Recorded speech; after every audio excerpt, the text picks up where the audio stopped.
Hello, everyone, and welcome to The Waiting Room, the show that challenges you to thrive, not just survive in every area of your life. This is your host, Ruem, and in this podcast, I'll be talking about the lessons we learn from waiting in every season of life. How we wait is more important than the wait itself, so waiting well is what matters. In this episode, I will be talking about yellow flags in intentional friendships.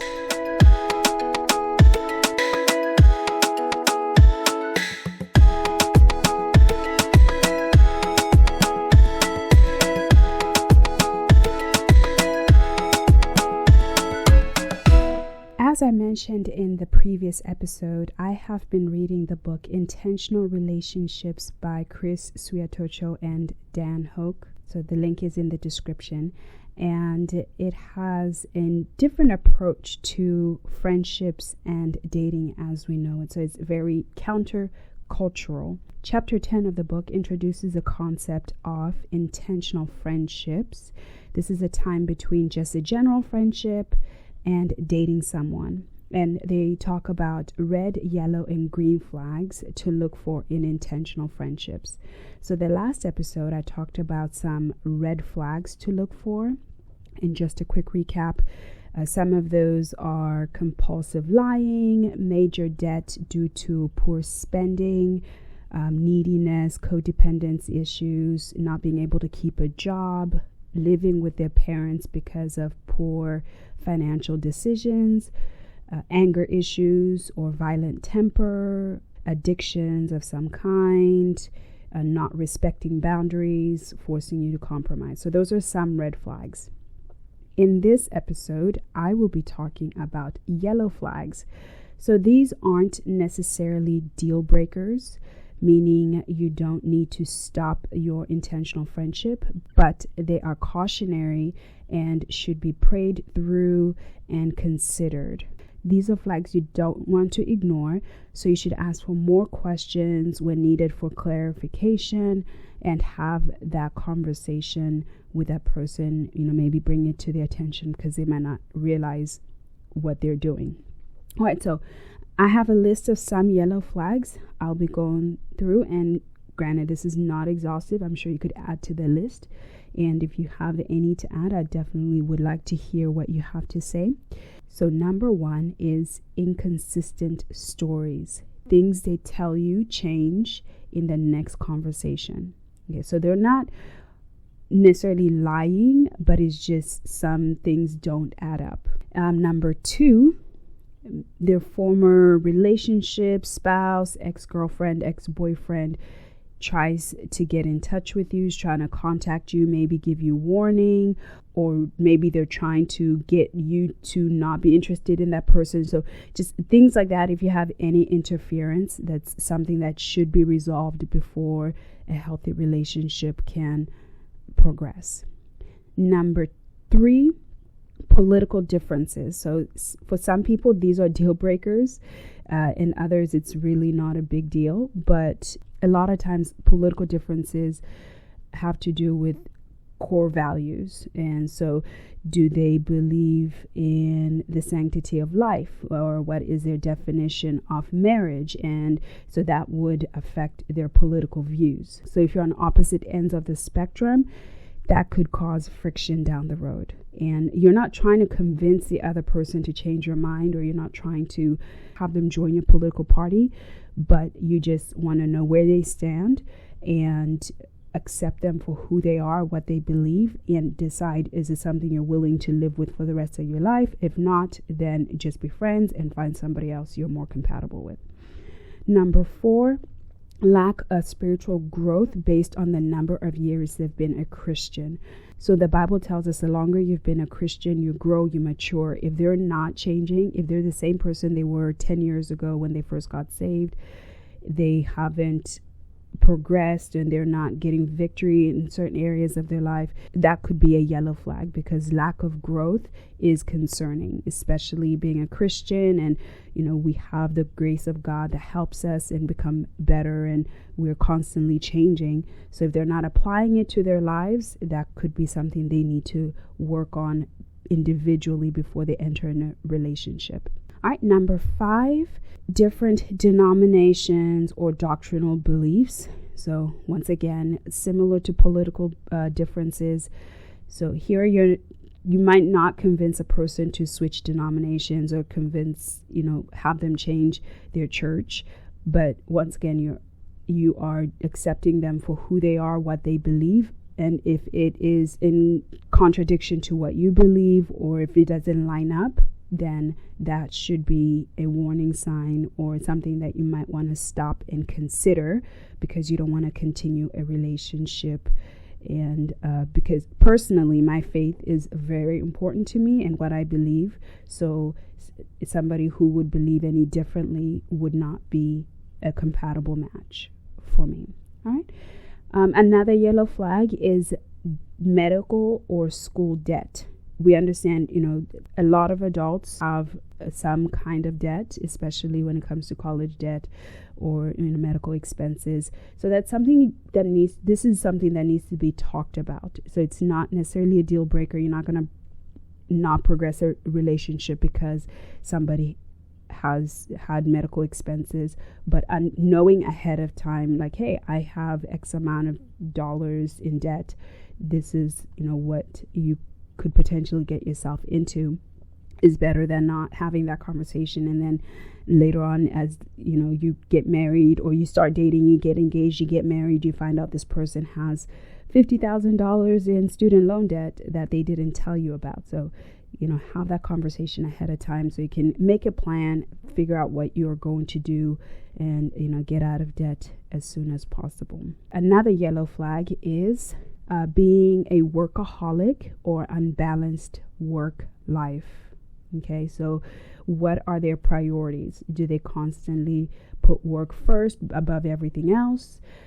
Family, friendship, or church and things like that. So that might be some conversation that needs to be had, because if they're doing it now while you're friends and just dating, or even while you're dating, they're probably not just going to stop as soon as they get married. And if quality time and things like that are important to you, you're going to be competing with their job. And is that something that you're willing to live with for the rest of your life, or for this season of life? So talk about it and see how they feel about their priorities. They might not realize that they are workaholic, or they might be using their job as an escape from reality or whatever it is. So maybe it's something that they need to work on themselves.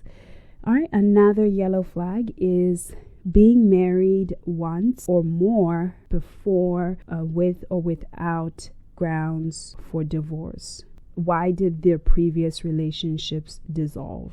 Was it because of infidelity, or did they just quote unquote grow apart, which seems to be the popular reason nowadays, or whatever it is, you want to know? Because once again, if they have an underlying issue, maybe some emotional baggage or some childhood trauma, or something that happened in the past that they haven't dealt with, they're going to continue repeating that pattern.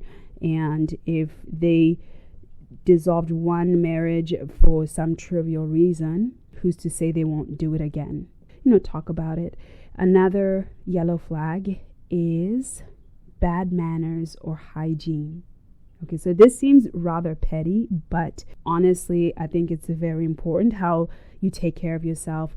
So the outward appearance is usually a reflection of what's going on inside. So, if they're not taking care of themselves on the outside, it's a conversation that you cannot really ignore. Do they, not bathe? Do they not use deodorant or body odor? Or bad manners? Do they chew with their mouth open, talk with the food in their mouth? Now, bad manners could also be subjective. Some people might consider one habit bad manners where another person might not be fazed by it at all. But having that conversation helps, and they might not even realize what they're doing is putting people off. Maybe they just didn't have the right home training or whatever reason. But like I said, talk about it and see where they are. Because the thing is, during the intentional friendship phase, there's no commitment. You're just getting to know somebody. You haven't fully decided if you're going to date this person for sure.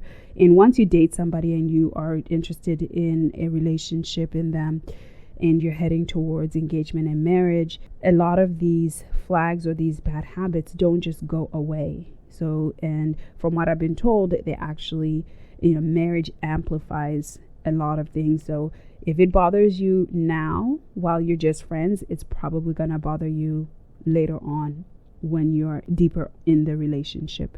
Another yellow flag is how they talk about themselves and other people. So do they cut themselves down, self-deprecating comments, or cut other people down? This could also be a red flag. To me, this falls under a red flag, but because words are very important, how you speak, what you say. You can't just say whatever in the moment because of emotion, because that's the temporary feeling, and then words are permanent and they'll last. People will remember the words that you say to them and things like that. So if it's important to you, finding somebody who speaks words of life and hope and who doesn't always tear themselves down and other people down, it's something you want to look for. Another yellow flag is they don't respect your privacy or your boundaries. So they're not necessarily pushing you past to compromise, but if you say, no, I don't want any phone calls after 10 p.m. and they're still trying to call, or if you say, on Fridays I hang out with my family, or I do this, and they're trying to demand your time, that is definitely something that you probably want to address with them and establish those boundaries. Okay.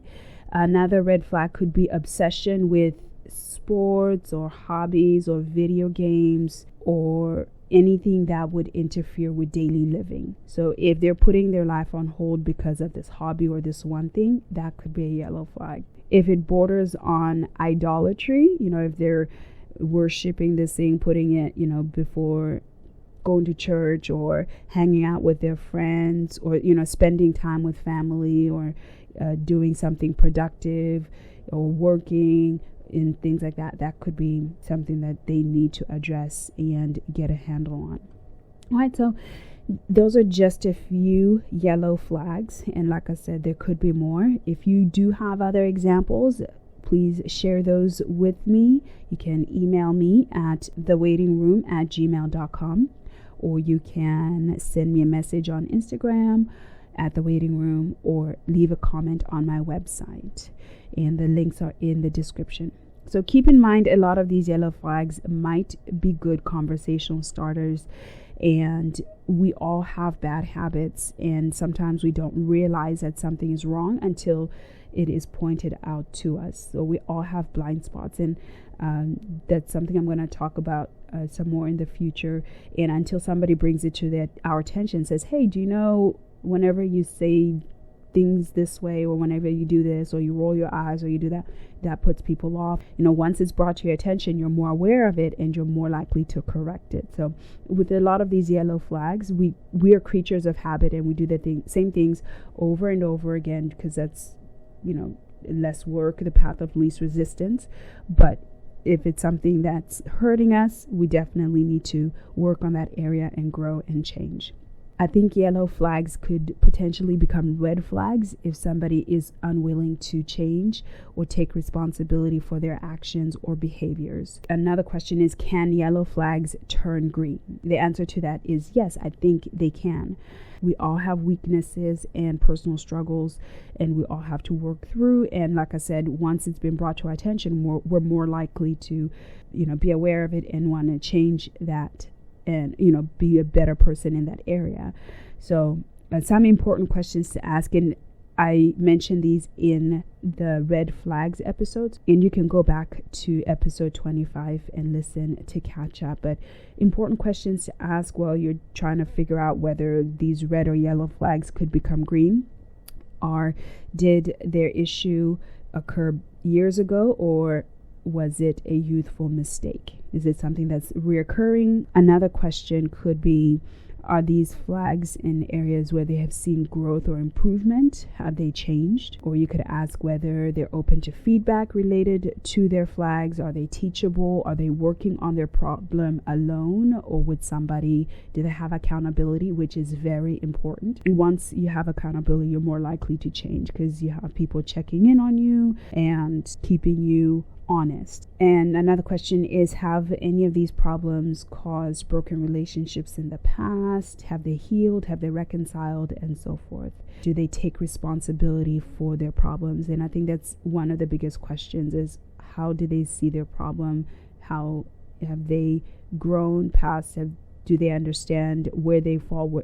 Were they at fault? Were they the victim? And then what? Even if they were the victim, they're still responsible for how they react and respond. Do they wallow in self-pity and feel sorry for themselves, or have they grown and learned from that? So there's a scripture that came to mind when I was working on this. It's in Matthew chapter 7, and it says, "A healthy tree cannot bear bad fruit, nor can a diseased tree bear good fruit. Every tree that does not bear good fruit is cut down and thrown in the fire.